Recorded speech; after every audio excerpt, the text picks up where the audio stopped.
Son trait de crayon est connu au pays du soleil levant. Takashi Morita est mangaka et passionné d'Arsène Lupin, un héros qu'il dessine depuis des années.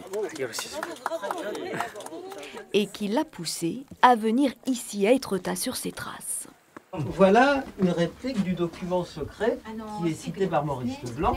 L'énigme de l'aiguille creuse, Takashi Morita la connaissait dans le livre. Les deux lettres D et F ici correspondent à celles qui sont au sol. Il faut regarder par la fenêtre. Et il découvre maintenant les lieux qui l'ont inspiré. Comme tous les fans d'Arsène Lupin, je rêvais de venir ici depuis longtemps. C'est un pèlerinage pour moi. Donc je suis vraiment très ému d'être ici. Et là, il y a une petite croix. On la retrouve ici.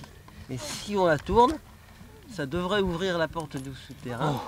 Mais en réalité, ça ouvre une géocache.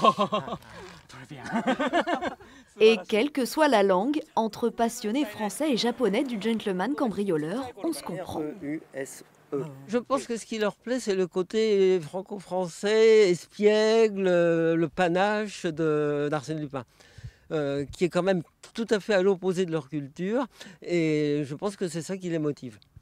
Ce séjour organisé avec l'association des amis d'Arsène Lupin est une première à Étretat. 15 Japonais ont fait le voyage spécialement, dont 2 autres mangaka.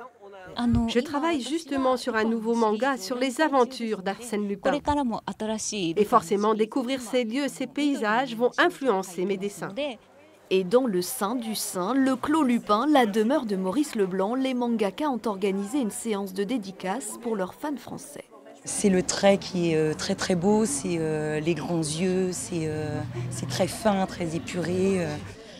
Je suis trop contente parce que j'avais jamais rencontré de mangaka auparavant, parce que c'est très rare d'en voir près de chez nous.